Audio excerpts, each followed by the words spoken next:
So we'll start with the polar curves. Okay, so polar curves basically it's a different way of representation of our coordinate system. For example, let's consider our regular x and y axis. All right, so if I say this is the y-axis, say this is the x-axis. Now if you have a curve like this, I'm able to write the function as y is equal to f of x. So y equal to f of x is the function which we use to write. Okay, now we can convert this particular function into a different domain, in the sense, instead of representing, see, if you take a point P over here on this curve, how do you measure this point P? This has some value, say x naught along x-axis, and some more distance along y naught, maybe along the y-axis. So the coordinates of this point P is x naught comma y naught. Okay, so you see that this is a distance along x-axis. Similarly, the y naught is the distance we measure along the y-axis. So if we try to represent a point on a curve using two distances, all right, then that is what is the normal way of representation. We call it as the Cartesian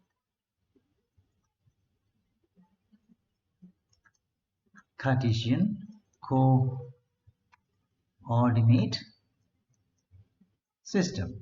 Okay, that actually uses the rectangular coordinates, in the sense I move x naught in one direction, vertically I move y naught. So you see that this whole thing creates a rectangle. That's why it's called as a rectangular coordinate system. Okay, now every time it's not possible to represent everything using the same coordinate system. You may need a different variety, different type of coordinate system as well. So what we do, we go for a different kind of representation. All right, so let's say now we move to the second coordinate system which we are going to use. It's a polar coordinate system. Okay, so let us try to write the original x and y once. Okay, this is the originally written x and y axis. So this was the y axis and this was our x axis. But anyway, now I'm writing the same graph. Maybe I'll consider the same curve, some curve like this. Okay, but I don't represent this using x and y. I don't want to use it. I want to use a different representation. The difference is that, say, let me say my intention is to write the coordinates of a point P once again, but I don't want to use two distances. Okay, so instead of that, let's consider the origin now.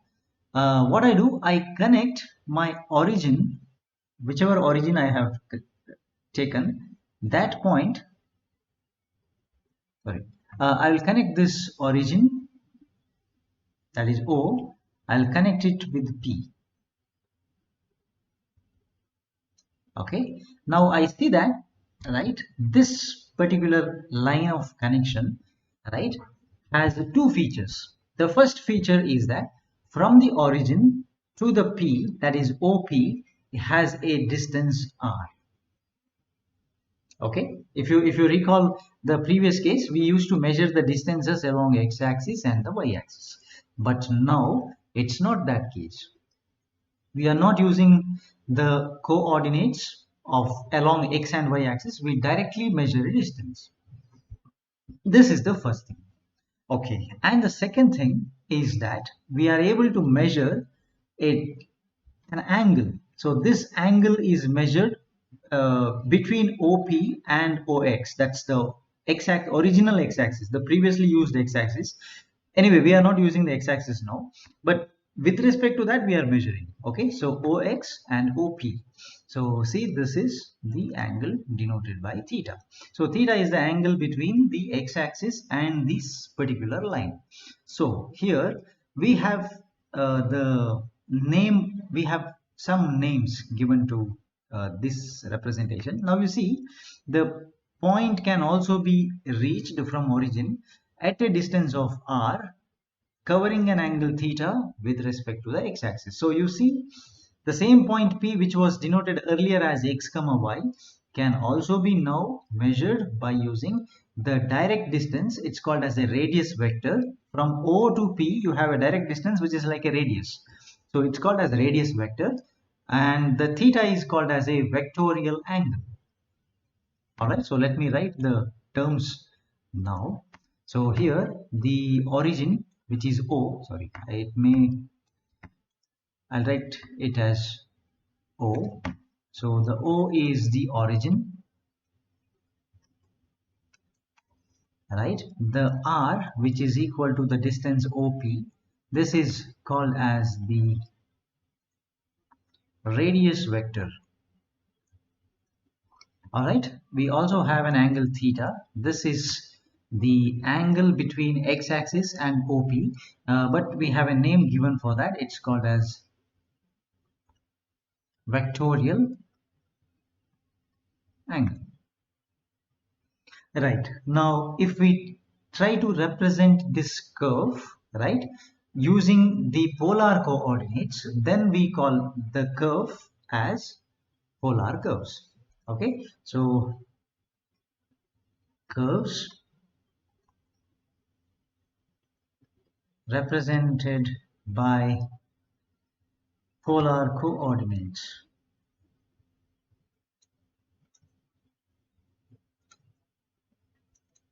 Polar coordinates are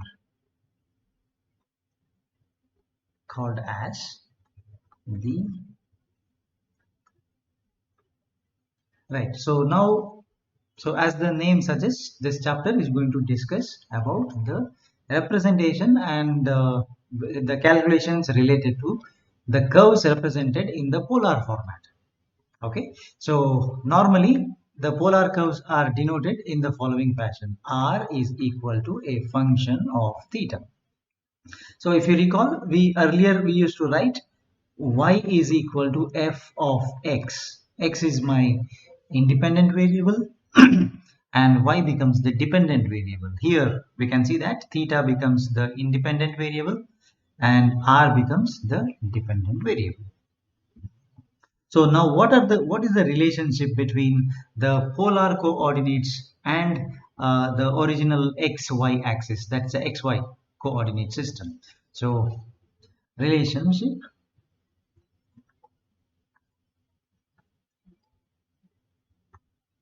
between Cartesian and the polar, right? It's very easy. Let's write the same old diagram representation once again. Now I'm going to represent both the x and y coordinates as well. So let's say this was the original y, original x, and say this is a point P denoted by both the coordinate systems. Say P of either you can call it as x comma y, or also you can call the same point P as r comma theta. So now I need to show both. Let's say I'll use a different color just to highlight this. So the polar coordinates, I'm going to use this a red color line. Okay, this is my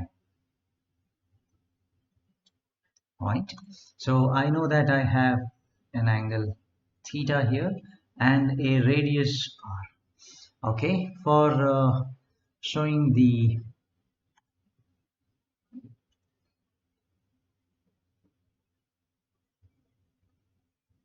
rectangular coordinate system, let me say I'm going to use this. All right, say the blue colored line.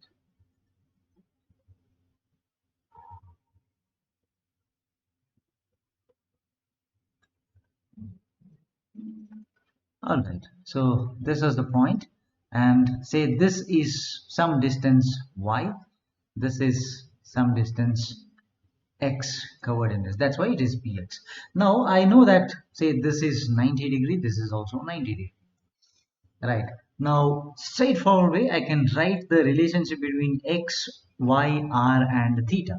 So, if I use this diagram, I can directly write the cos theta. So, what is cos theta? Cos theta is nothing but it is adjacent by hypotenuse. For this particular triangle, we know that this is cos theta is x, which is the horizontal distance. This is the x actually. So this is the y. So cos theta is adjacent by hypotenuse. So x by r. So this implies I use I use first, let me write the relationship between x and r theta, because r and theta belong to the same coordinate system. So this implies x is equal to r cos theta is the first relationship. Similarly, let me write the sine theta. Sine theta is opposite divided by hypotenuse. So opposite is y, and the hypotenuse is once again r. So this implies now y is equal to, this is r sine theta. Alright, so this is how we relate the xy with r. Now, from the right angle triangle we form here, we can also relate the x and y and r. So, Pythagoras theorem says that the r square is equal to x square plus y square. So, this implies, right, I can find r as root of x square plus y square. Okay, at the same time you can find the theta is equal to, right, okay, let me write the tan now. So what is tan theta? Tan theta is opposite by adjacent. Opposite is y, adjacent is x. So this implies if you want to find theta directly, you can apply the tan inverse of y by x. So once again, these two are the relationship. If you want to convert xy into r and theta, I'm going to use the lower two equations. At the same time, if you want to convert r and theta to xy, you use the first two equations. Okay, so those are the relationship between uh, the two coordinate systems. All right, now let's go ahead and calculate the important formula which represents the relationship between what is called as the angle between a radius vector and the tangent to the curve. All right, so just to understand what exactly we are trying to find out here, let's draw a diagram.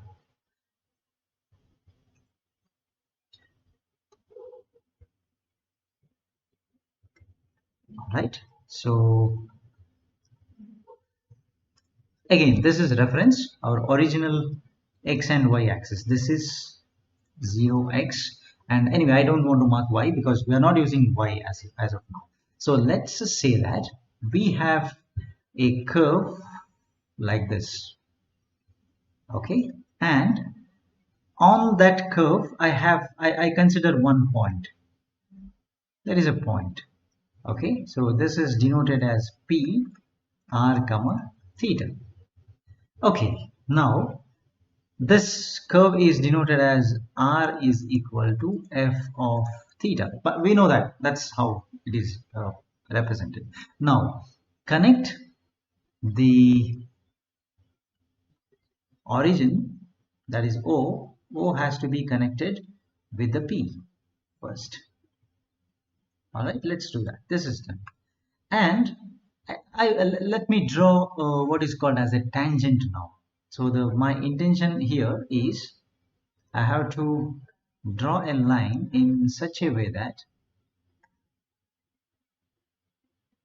okay, so this is what I want. I want to extend this further. See, sorry, say something like this. Maybe I'll write it properly. Yeah. So this line is the tangent. Okay, tangent. Let me denote as T.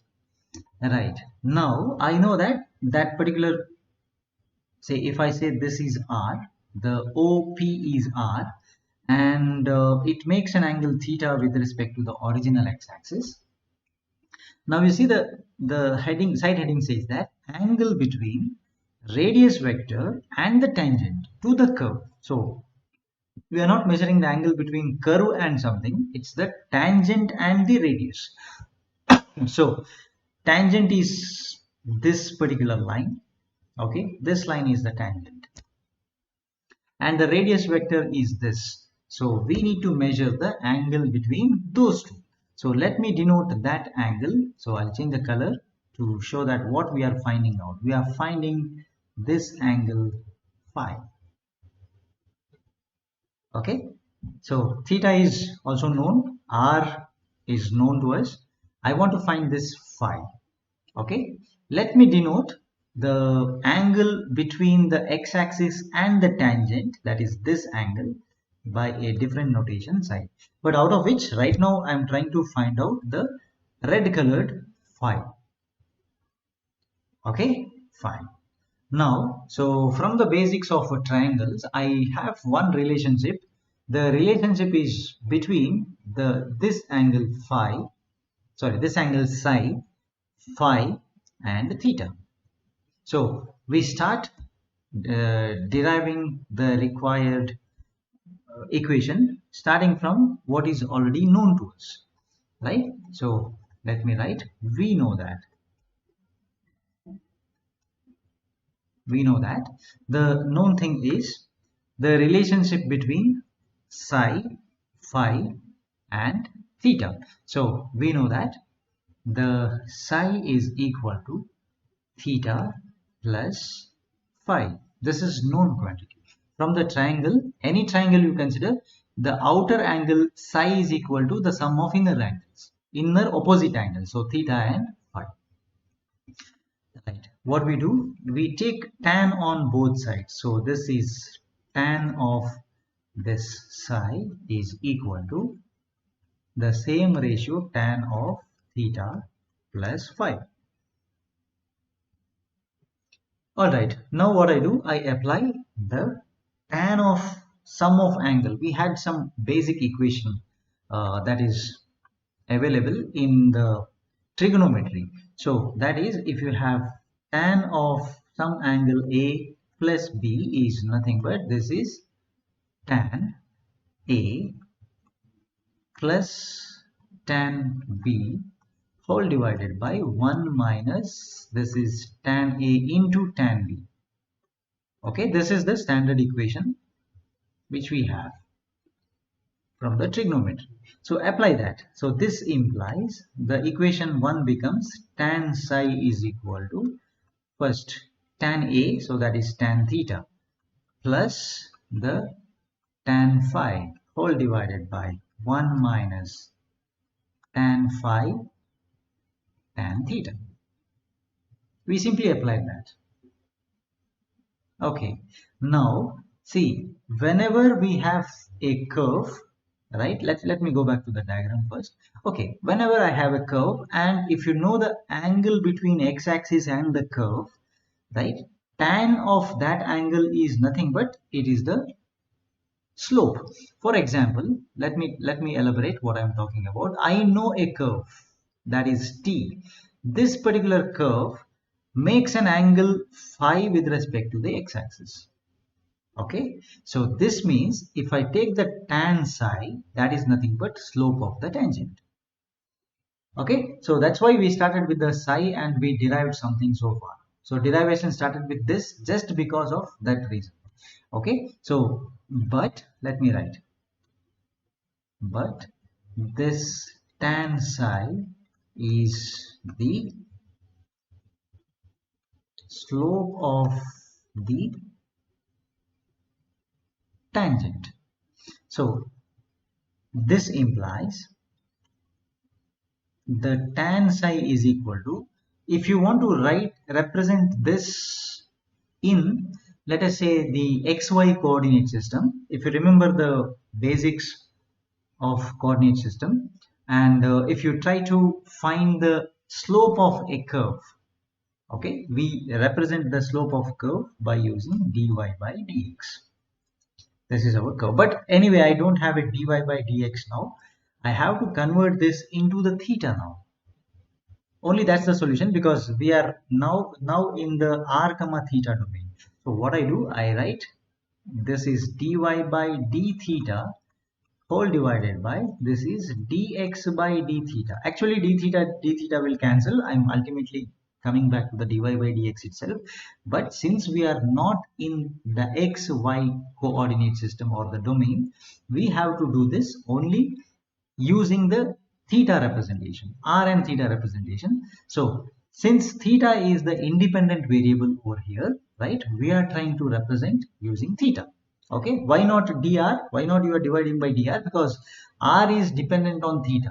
So if you do with respect to theta, it's actually taking care of the r as well. Okay, so let me uh, write this. Okay, so let me call this as equation number 2. All right, so next, I need to substitute something over here, but I'll make the substitution later. I'll calculate something and then I come back. So also I know something. Also I know that x is equal to r cos theta, right? So when I have a function like this, and I can calculate the dx by d theta from this, definitely, because x is r cos theta. So I wanted dx by d theta to be substituted over here at a later stage. So for that reason, right now, let me calculate this dx by d theta. But r and cos theta, it's like a product. So how do you differentiate? Use a product rule. So keep the first function as it is, differentiate the second function, that is minus sine theta. Cos theta differentiation is minus sine theta. Plus keep the second function as it is, that is cos theta, differentiate the first function dr by d theta.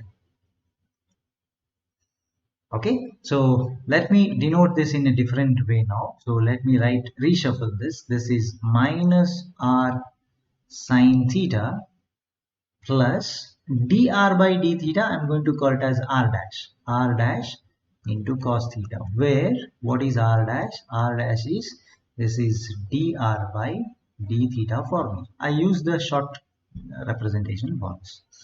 Okay, so this is what is the dx by d theta.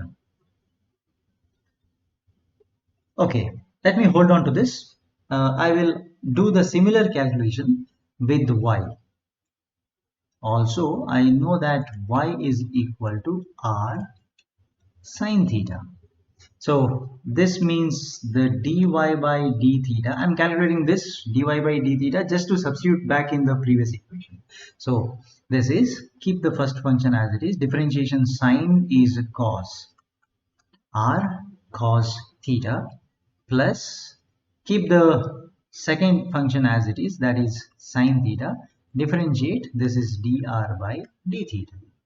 So let me write the same notation once again. So dy by d theta is equal to, this is r cos theta plus r dash sine theta.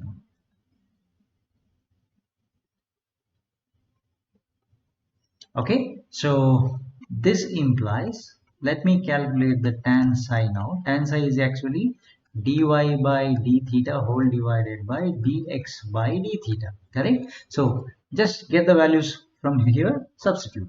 So dy by d theta is nothing but This is r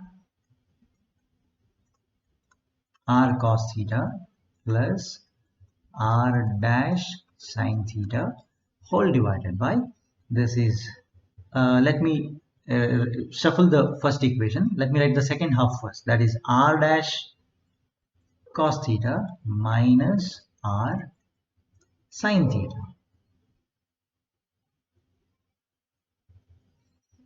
Okay, so let's do one thing. Divide both the numerator and denominator by r dash cos theta. Okay, so divide both numerator and the denominator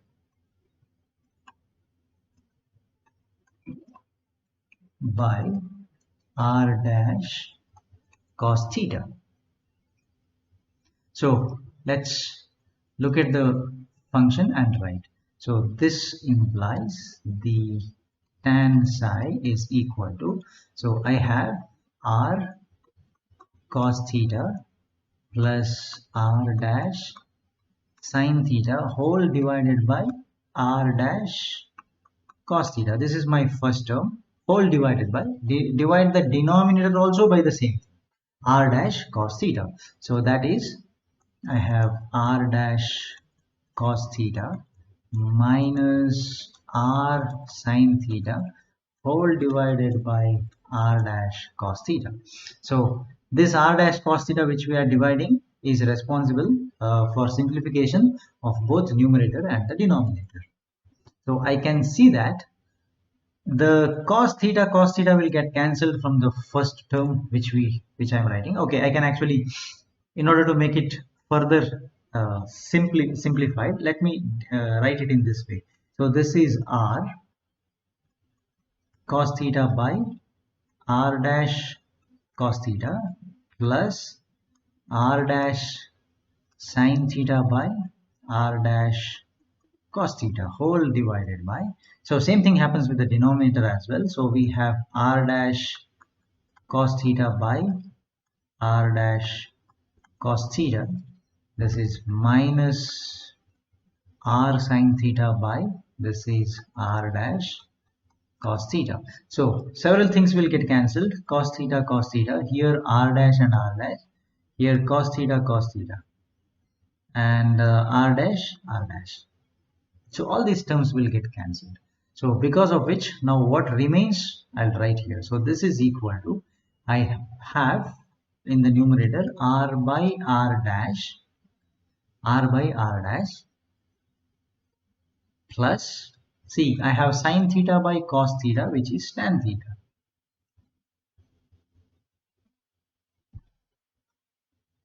Okay, whole divided by, I have, this is 1 minus r dash, r by r dash into sin by cos theta is tan theta. This is nothing but, on the left hand side I have tan psi. So this is the equation which we'll call this equation as 3. So now we need to compare this equation with the first equation we wrote. Okay, if you remember the equation number 1, which was the, I'll write the same equation once again just for our reference. Okay, but from 1 I know that the tan psi is equal to, right, this is tan phi plus tan theta whole divided by, this is 1 minus tan phi into tan theta. So now I just have to make one simple comparison with both the equations. So I have to check r by r dash is nothing but the tan phi, right? Because tan theta is tan theta as it is. I'll change the color for marking the tan theta. I can see the tan theta. I can see 1, there is 1. There is tan theta, which means whatever is the remaining part, that itself has to be tan phi. So I can see the tan phi over here. Okay, so let's relate both of them, right? So this implies, right, the tan phi, because my intention is to calculate phi. If you remember, right, the original diagram, let me go back. So I'm interested in calculating this particular phi, correct? So right now I'm calculating the phi itself. So therefore tan phi is equal to, comparing the equation number 3, I'm going to get this is r by r dash. So if I know what is r by r dash, but what is r dash? R dash is nothing but, so let me write the values now. So this is equal to r divided by, r dash is nothing but dr by d theta. Okay, so I can move the denominator to the numerator as it is. So this implies the, therefore we can write the tan phi is equal to r into d theta by dr. Dr by d theta, when goes to the numerator, this becomes like this. Okay, otherwise you can also relate this as cot phi. So cot phi is equal to, take 1 by that, so this r becomes 1 by r, right? D theta by dr becomes dr by d theta. So these are the two equations which relate the r dr by d theta, the rate of change of r with respect to theta, that function can be converted into the phi, which is the angle between radius and the tangent. Okay, so this is the derivation part. Now we'll solve few of the problems. Okay, right. So problem number 1.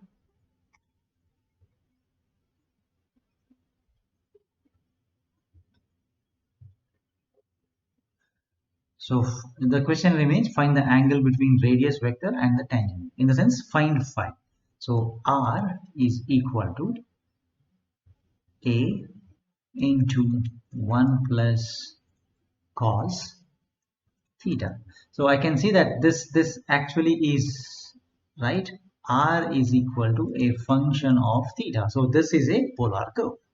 We are able to relate the theta and r using some function. Okay, so now there is one trick in this case kind of problems.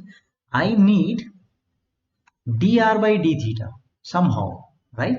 So I need, see, the from the given equation, I need, if you want to get a tan phi, either you have to have r dr by d theta in your equation, otherwise you need a cot phi, you should have 1 by r dr by d theta. Okay, so which function is going to generate a 1 by r? I should consider that function. Now if you simply differentiate this, I simply get dr by d theta. So left hand side becomes dr by d theta is equal to something on the right side. That's of no use for me, because simply dr by d theta gives me nothing. I need 1 by r dr by d theta to get a cot phi. If I have, somehow when I differentiate, if I get 1 by r dr by d theta, you get cot phi. You can replace it as a cot phi. Okay, that's one option. Other option is, you should have r d theta by dr somehow, so that that particular term you can replace using tan phi. So these are the only two options we have in case of a problem that we are going to solve using this technique. Okay, so as you know now, I need 1 by r dr by d theta. So the function which gives me 1 by r as a differentiation is nothing but, it's a log function, natural log. So because of that reason, now I'm going to take, always, most of the time in this chapter, we directly take log on both sides. Okay, so take log on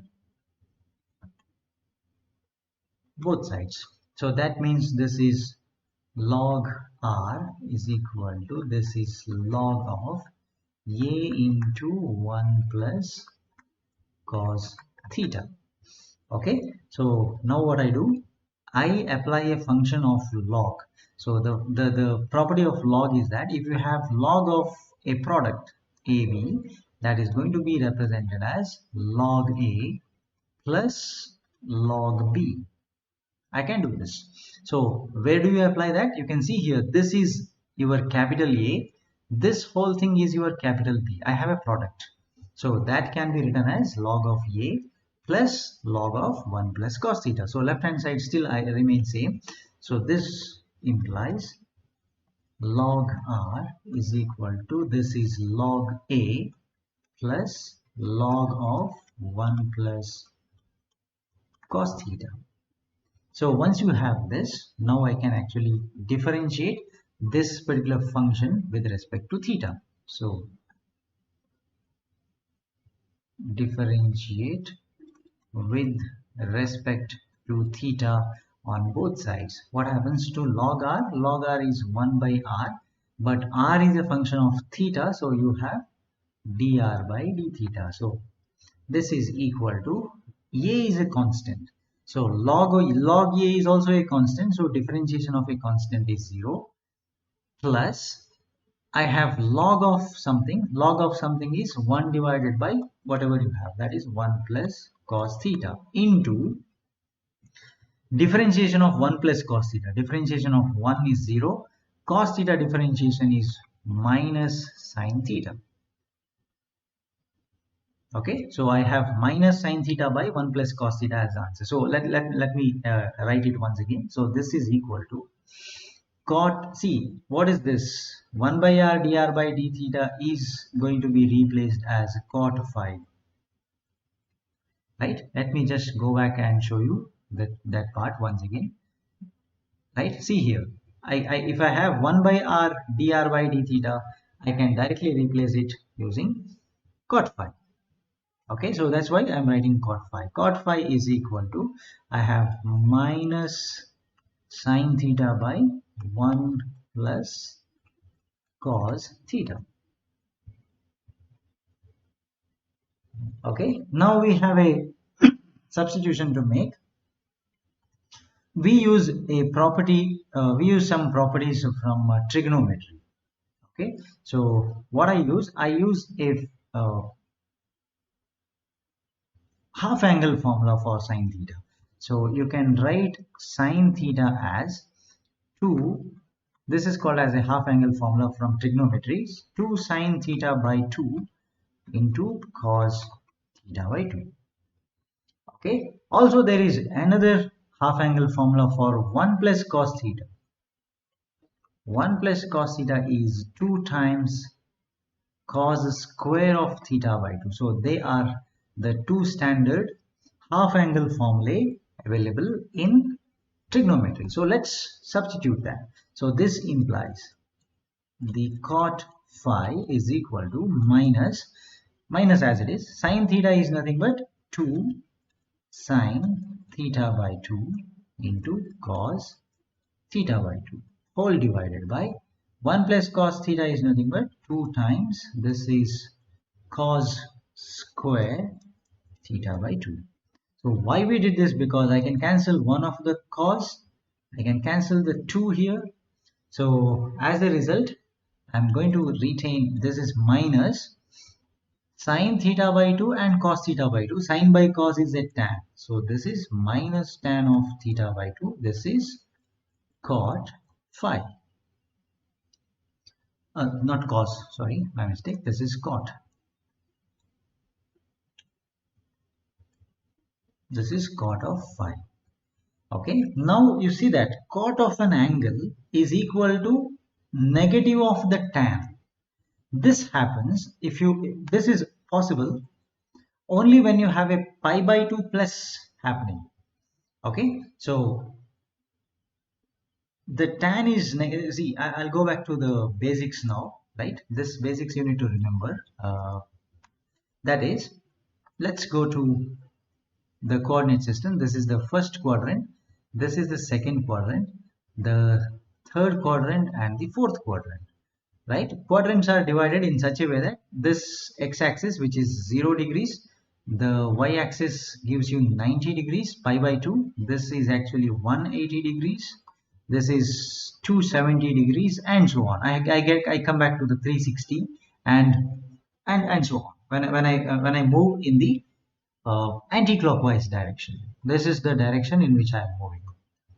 Okay, that's how the angles are increasing. Now, the point to remember here is in the first quadrant, I'll write all because every angle has its 6 possible ratios like sine, cos, tan, cosecant, secant, and cot. All because every ratio is positive.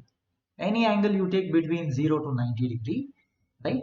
Sine of 45 is positive, cos of 45 is positive, tan is positive, secant, cosecant, cot, everything is positive in the first quadrant. But when you go to the second quadrant, only the sine is positive, its inverse cosecant is positive. Only I just write S here indicating that it's sine and cosecant, right? Because once you know that sine is positive, its inverse cosecant will also be positive. So in the third quadrant, I just write T because here the tan and its inverse, that is cot, they are positive. Okay, and in the fourth quadrant I write C because here only the cos and inverse of cos is a secant, so these are positive. Okay, now you see that, right?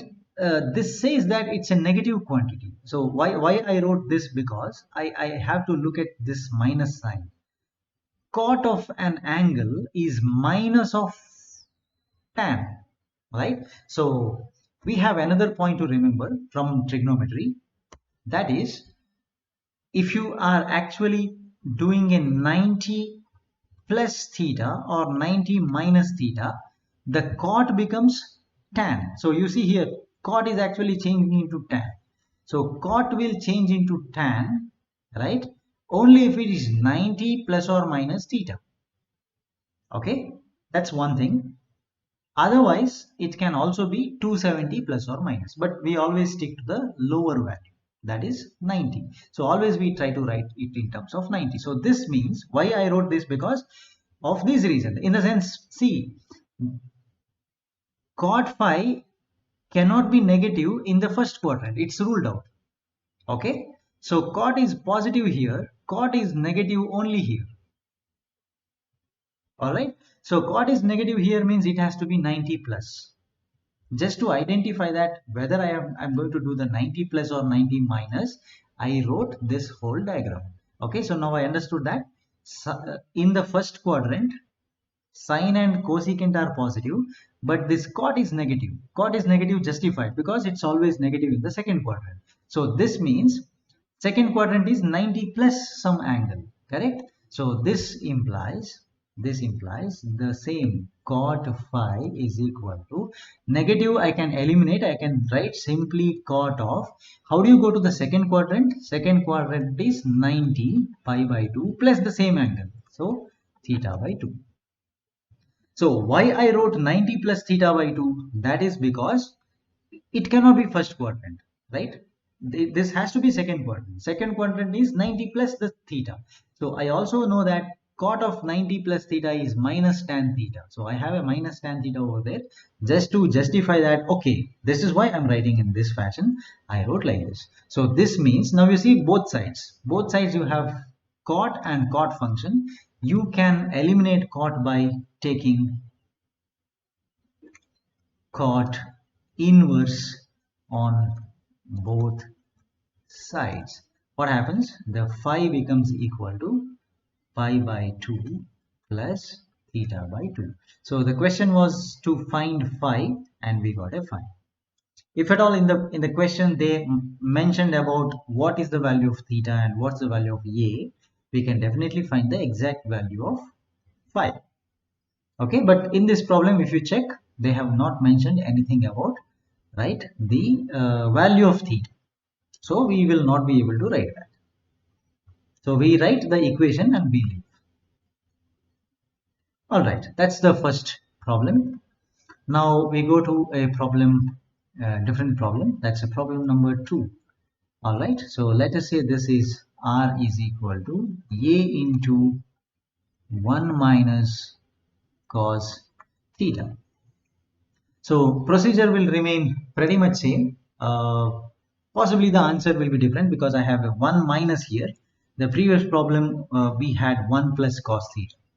Now I have 1 minus cos theta.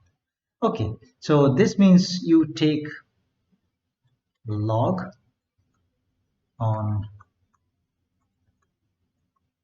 both sides. So that means it is log of r is equal to, this is log of a plus log of 1 minus cos theta. I saved one step by directly writing the log of AB as log of A plus log of B. Now what I do, once I have a log function, I know that I can get a cot directly if I differentiate with respect to theta. So next step is to differentiate with respect to theta on both sides. So log r is 1 by r into dr by d theta. This is equal to log a is 0, differentiation of log a is 0, plus log of anything is 1 divided by that thing. So this is, in this case it is 1 minus cos theta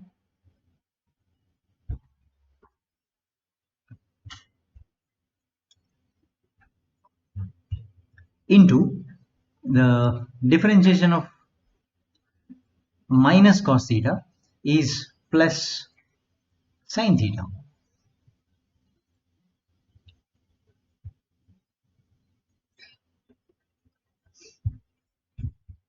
Okay, so what you can write on the left hand side, 1 by r dr by d theta is nothing but this is cot phi. So cot phi is equal to, once again I am using the same technique. Sin theta I replace using the half angle formula. So that is 2 sin theta. Sin theta is 2 sin theta by 2 into cos theta by 2. Okay, we have difference here. Previously we had 1 plus cos theta, which was 2 cos square theta by 2. But now you see we have 1 minus cos theta, which is 2 into sine square of theta by 2. I'll just write the reason below, right? Sorry. Okay, this is the reason. The trigonometry says if you have 1 minus cos theta, you can replace it using half angle formula of sine. So that is 2 sine square of theta by 2. This is the substitution we made earlier. Now the sine theta by 2 and 1 of the sine theta by 2 will cancel.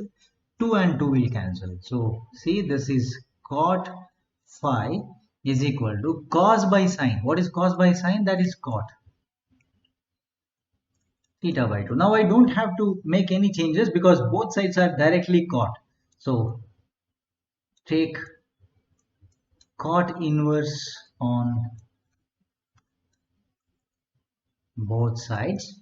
So as soon as you take this, it means the phi becomes is equal to the theta by 2.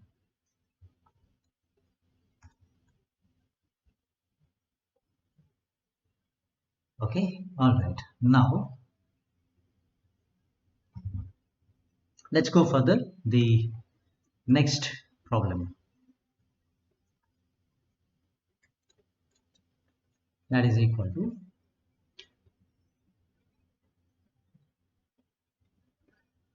okay,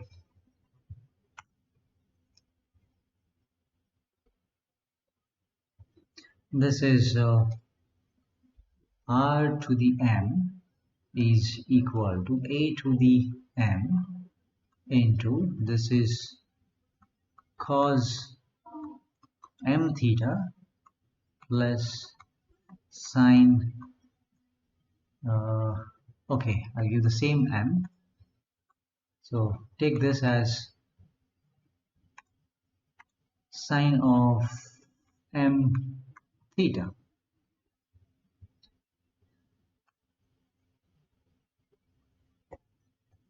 Okay, now normally I need 1 by r, so I need a log function to be present over there.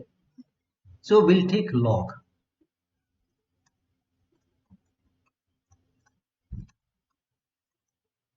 on both sides.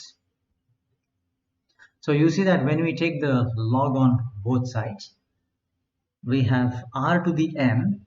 So we have log of r to the power m is equal to, this is log of a to the m plus log of cos m theta plus sin m theta. Okay, now we use a property of log. If you have log of some x to the power y is nothing but this is y times log x. This is the property. I can see that now this can be applied as m log r is equal to, this is m log a plus log of cos m theta plus sin m theta.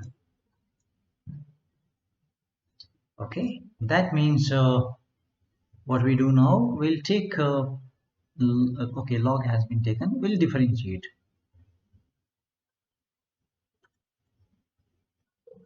Differentiating with respect to theta.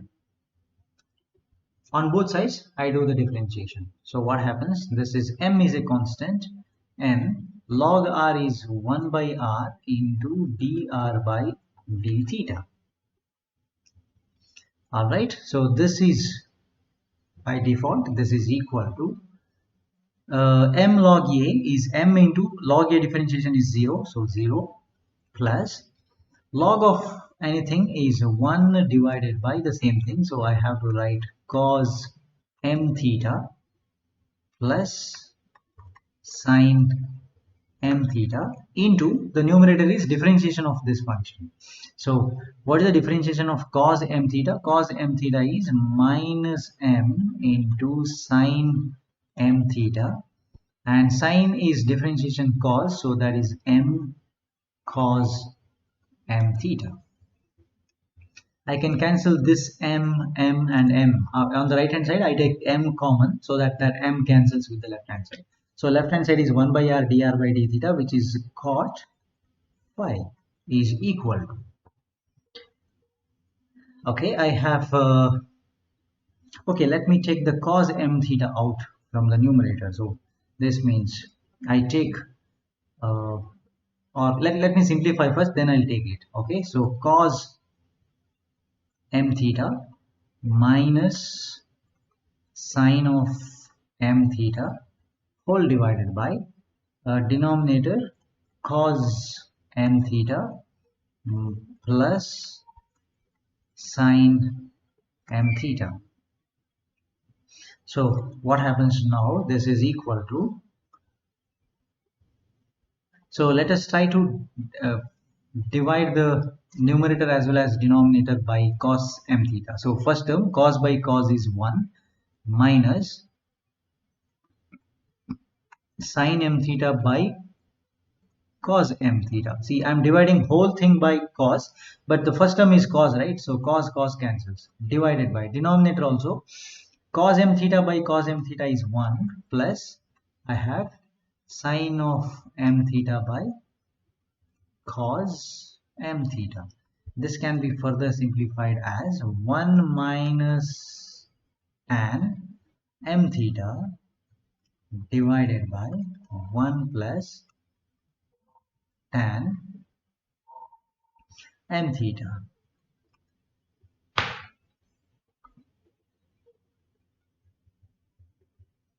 Okay, so we use a property. So let me write the left hand side. This is cot phi.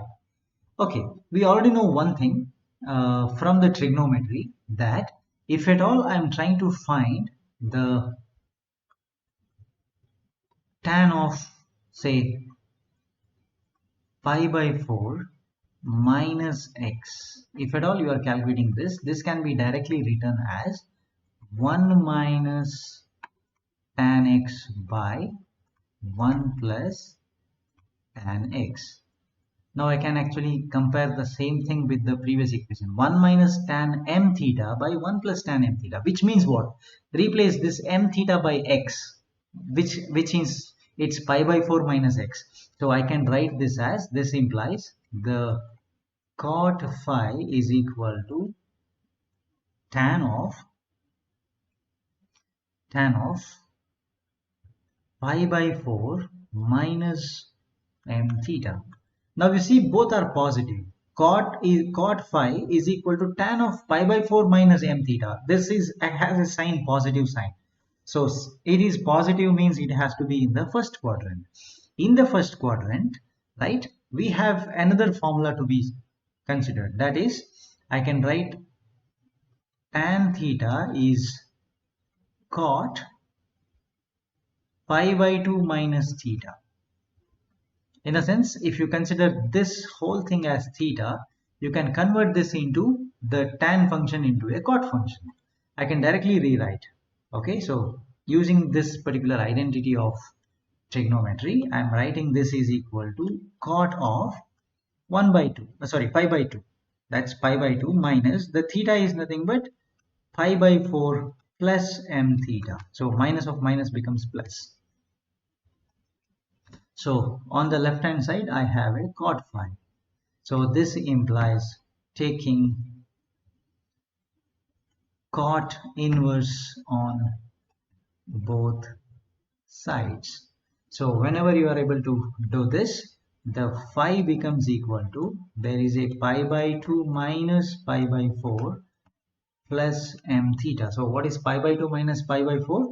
This is equal to pi by 4. Pi by 4 plus m theta is the phi.